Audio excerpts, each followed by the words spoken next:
Good morning. Over the weekend, Canadians watched the number of coronavirus cases in our country dramatically increase. And I think there are millions of Canadians from coast to coast that are wondering what happens next. There are people worrying about continued business shutdowns, being isolated from family members. And because of this, now is the perfect time for Parliament to be working together, to be questioning whether what we're doing in terms of a response from the federal government is working, if there are ways that we can improve, if we're prepared for increased cases, when potentially we would be getting a vaccine and under what circumstances and how that would be distributed, when we're getting rapid tests and what the protocols are for that, and if we're spending money in the right places. I think this is what Canadians want to know right now. I have heard over the weekend for months now that people are concerned about the lack of stability and clarity going forward. And this is what Parliament's job is. Every MP, regardless of political stripe, has a job in the middle of one of the biggest crises that our country has faced to be asking these questions on behalf of their constituents in good faith to chart a path forward. And this is why I was very disappointed to see the remarks of the Liberal government this morning. There is no shame. In fact, it is the job of Parliament to ask these questions. We need to understand where we're going. So I want to talk about a few of what I think is some of the worst fear-mongering I've ever heard. That takes a lot.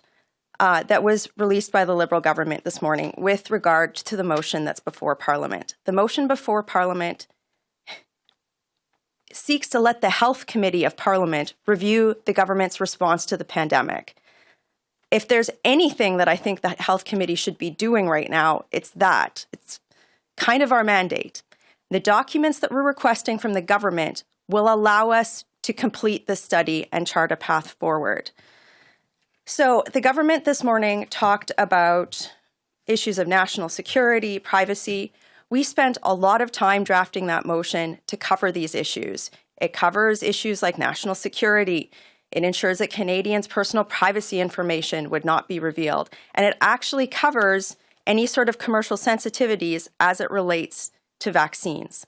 It also allows the law clerk to redact these documents per the House order. For those who are watching who don't understand what this means, it basically means that there's a special person whose job it is to make sure that this type of sensitive information is not released unduly. What bothered me was that the Liberal government this morning was actually attacking the law clerk, that they were saying that they somehow couldn't do this job. I would note that actually one of the law clerk's senior lawyers is the former chief of staff to Minister Miriam Monsef. Instead of working over the weekend to find ways for Parliament to do its job, we know that the government was proactively calling pharmaceutical companies and fear-mongering because we were getting calls back from them saying, did you know the government called us about this? What's going on? I'm confident that this motion can actually cover anybody's concerns, but it also, more importantly, will allow Parliament to do its job. For example, if the government had, instead of spending the weekend stirring the pot, they could have phoned us and we would have said, look, the committee can call the law clerk as its first witness, and he could explain to the committee his approach to the document. And then if anybody had any concerns, we could work towards a unanimous consent motion in the House. These are things that the government should be doing to make Parliament work at this time. But no, we didn't get that call. Instead, we got this hyperbolic, complete garbage press conference this morning at a time when Canadians need stability. The other thing is that they're talking about the Privy Council office. Again, this is super technical, but the Privy Council office is an arm of the government. And at this point in time, when the government has spent hundreds of billions of dollars on the pandemic response, and we're seeing cases rise and we don't have a clear path forward, I don't believe that the government should be redacting its own documents. This is why the law clerk is better positioned to do it as a neutral arbiter. This is standard operating procedure. This is stuff that can be done, that should be done with a functioning Parliament. And I will just say on that, the redactions that we saw with the WE scandal are why we're looking for a better alternative that still protects the interests of Canadians, which I'm confident we can do. At this point in time, I think, like by the minister speculating about this being a confidence motion, I actually think that the Prime Minister wants to go to an election. Parliament asking questions about the government's response to the pandemic when we're seeing cases rise right now, to speculate that this is no longer about the health and safety of Canadians for him. This is about wanting to go to an election. And if he wants to go to an election, that's a responsibility he needs to take. In the meantime, the members of every opposition parties are going to be focused on the health and safety of Canadians, which is what this motion does. We just need this motion to pass so that we can get down to work and that Canadians can have some certainty on how we're moving forward with the pandemic. This is what this motion here is what a functioning democracy should look like. After prorogation, Parliament being shuttered, not having a budget for almost 2 years, and hundreds of billions of dollars being spent while lives are being lost, it is completely irresponsible for the government to do what they have done this morning. I would like to see them apologize for it. The health minister was out in national media on Friday. She said that we even amended our motion. We amended our own motion to take the government's concerns into effect or into consideration around the production timetable. We doubled the amount of time that the government could have to produce these documents. And she said that that was reasonable. I expect the government to support this motion. If they are truly committed to transparency, if they truly want an all Canada, Team Canada approach to moving forward with this motion, then they're going to support it. My colleague Pierre Palhus will make some remarks in French. Merci, Michel. Écoutez, ce matin, là, pendant que les cas de COVID augmentent au Canada de façon exponentielle, pendant que les entreprises sont fermées pour essayer de maintenir les capacités contre la COVID, on voit un gouvernement qui s'adresse ce matin, un gouvernement qui s'adresse à vous, les médias, pour essayer de créer la peur. Créer une peur parce qu'on a une motion tout simple qui est débattue en Chambre, qui va être votée aujourd'hui, qui demande à ce que le comité de la santé fasse son travail, que le comité de la santé pose les bonnes questions au gouvernement. Mais ce gouvernement-là ne veut pas qu'on réponde à ces questions. Pourquoi? Parce qu'ils savent très bien qu'il y a des choses qui ne fonctionnent pas. Là, ce matin, la ministre de Services publics, Mme Annan et M. Duclos, président du Conseil du Trésor, se présentent devant les médias pour créer une peur.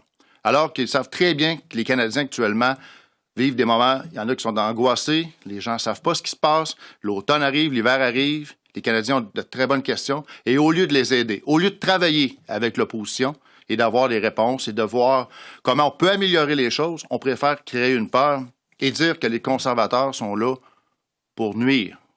Alors que tout ce qu'on veut, dans le fond, c'est améliorer les choses. Parce qu'on sait très bien qu'il y a des problèmes de gestion de la part du gouvernement.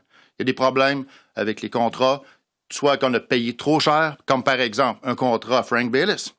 Rappelons-nous, la semaine dernière, la nouvelle est sortie. 237 millions de dollars pour 10 000 ventilateurs qui auraient dû en coûter maximum 100 millions. Des questions comme ça qu'on a pour ce gouvernement-là. Et en quoi la sécurité des citoyens est en danger lorsqu'on pose des questions qui concernent des centaines de millions de dollars? Rien. En plus, on a eu l'intelligence, ma collègue Michelle Rand Paul, en préparation de cette motion qui est déposée, qui a été débattue, qui sera votée. Une motion qui fait attention. On fait attention aux enjeux d'information personnelle. On ne veut pas avoir des détails sur la vie personnelle des gens. Qui fait attention sur la sécurité nationale. On sait très bien que s'il y a un enjeu vraiment de sécurité nationale, on ne veut pas que ça soit public. Également, l'information commerciale pour les vaccins. On ne veut pas rentrer dans le détail, dans ces détails-là. On sait que c'est des informations qui sont sensibles. Mais énormément de détails qu'on doit savoir sur les prix, par exemple, ou sur pourquoi il y a des retards surtout. On voit actuellement qu'on a pris 3 mois de retard sur les Américains, par exemple, pour octroyer des contrats à des compagnies de vaccins. Pourquoi? C'est le genre de questions qu'on veut savoir. Donc, si on est ici aujourd'hui, c'est pour répondre à ces commentaires totalement désobligeants de la part de 2 ministres du gouvernement Trudeau qui accusent le Parti conservateur, l'opposition officielle, de faire son travail. De faire un travail qui est requis par des membres de l'opposition. On est là pour ça. On est là aussi pour aider les Canadiens. On veut être efficace et si on peut sauver de l'argent, des milliards de dollars, pourquoi pas? Et c'est ce que le gouvernement de Justin Trudeau n'a pas compris. Dépense des milliards, est en retard partout et ne veut surtout pas que les Canadiens le sachent. Donc, on est là pour faire notre travail et c'est ce qu'on va faire et c'est pour ça que cette motion doit être votée aujourd'hui, tout simplement. Merci. Nous allons maintenant prendre les questions. Je demanderai aux journalistes de se diriger vers les microphones. We will now take questions. I'll ask reporters in the room to go towards the microphone. Raymond? Raymond Filion de TVA. M. Paulus, quand vous entendez le gouvernement ce matin, là, ils disent carrément que votre motion viendrait compromettre l'approvisionnement en vaccins, en équipements de protection personnelle, etc., etc. Qu'est-ce que vous répondez à ça? Ils vous accusent de mettre en péril la santé des Canadiens carrément. Les propos des ministres du gouvernement Trudeau sont totalement désobligeants. Notre motion, en rien, ne va nuire à l'arrivée des vaccins ou des équipements de protection individuelle. Au contraire, on a fait attention, on a spécifié qu'on ne veut pas ne nuire aucunement aux enjeux qui sont sensibles. Par contre, on doit savoir où on est rendu parce qu'actuellement, il y a des retards incroyables. Et pourquoi que le Canada est dernier dans la liste des pays qui vont pouvoir recevoir le vaccin? Pourquoi on a pris du retard à signer des ententes? C'est ce qu'on veut savoir. Et au contraire, on veut améliorer les choses. Il y a aussi des compagnies là, comme Pfizer qui a fait une sortie publique, Manufacturier Exportateur Canada, eux aussi disent que ça pourrait mettre en péril. C'est pas juste le gouvernement. Bien entendu, on s'entend que des communications se font entre les entreprises et le gouvernement parce que le gouvernement veut se protéger. Donc, je pense qu'il y a sûrement des gens qui font des téléphones et qui demandent aux compagnies de les aider un peu dans leur façon de faire. Par contre, nous, comme membres de l'opposition officielle, comme élus, on a une responsabilité envers les payeurs de taxes et c'est pas vrai qu'on va laisser le gouvernement manipuler l'information de cette façon. Mackenzie? Hey, Ms. Rempel, Mackenzie Gray with CTV News. Earlier at the press conference, Minister Anand was asked a number of times if there were things that could be changed in this to get Liberal support. She didn't really give an answer, but are there things that the Conservatives are willing to make changes to kind of appease the government's concerns on this? I mean, we've already amended the motion. They've spent zero time in debate or in press conferences having that constructive debate around scrutiny. I really do think at this point it's not about getting to yes for the health and safety of Canadians. It's about getting to an election for the Prime Minister. I can come to no other conclusion after that, that remark. I would say this, as I said it in my remarks this morning, there are a million different ways that Parliament can deal with this, right? I mean, just walking over here, I'm thinking, oh, well, the first witness we could have would be the law clerk. The law clerk could say, here's our approach to dealing with the document production. The House has the capacity to deal with these things, but instead they just jumped out onto this press conference. The question that was asked about the production of vaccines, what we need to find out is where Canada is on the list for procurement. If a successful candidate comes out, what the procedure would be for distribution. These are things the government has not been forthcoming with. These are pieces of information that the Canadian public needs to know to have stability in this, and these are reasonable questions for Parliament to ask. But instead, we're getting.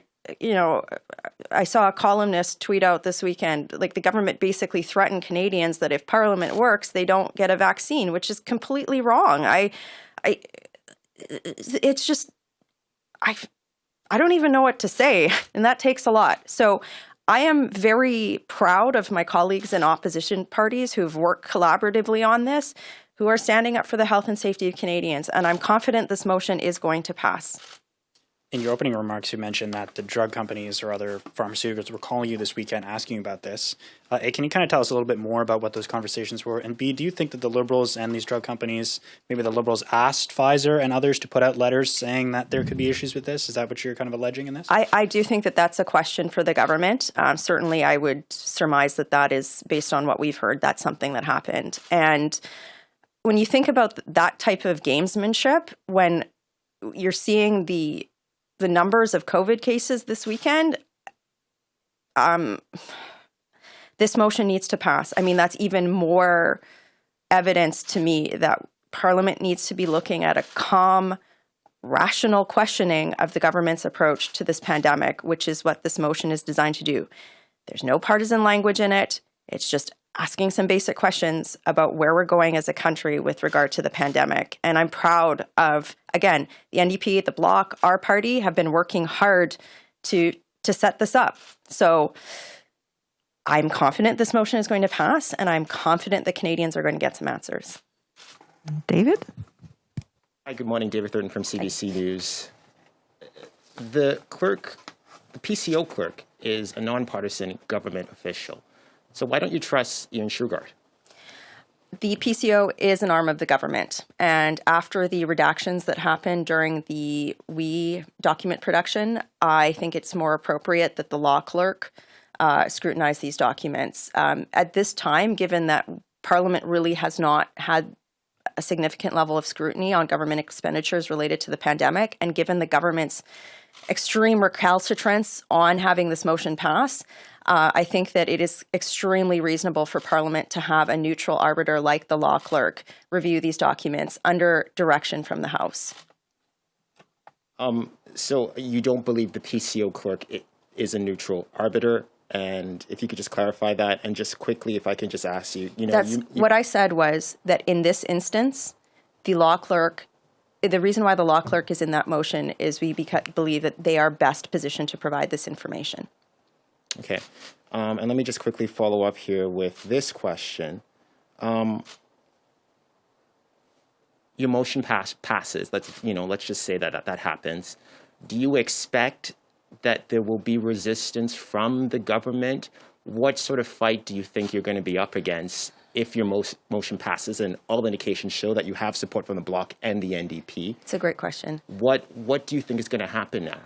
That's a great question. It's a question for the government, but I'll make a couple of points. First of all, the fact that the Liberals were out today with a fairly hyperbolic, bombastic, ridiculous argument, I think really shows that they don't want to produce this document. I also think at this point, given the rhetoric, I think that they want an election. I think that this is them pre-positioning for rationale on not producing the documents down the road and hoping for an election. And I can't believe that, because we're at a point where we need to be focusing on the health and safety of Canadians. So, as the health minister herself said on a CBC program on Friday, the amendment allows the documents to be produced in a reasonable time period. We are reasonable people here, taking a Team Canada approach to finding out answers on the government's expenditures. The rest of that speculation, I don't like to spend a lot of time in Justin Trudeau's head. That's a question for him. Thank you. This concludes the press conference. Merci. Ceci met fin à la conférence de presse.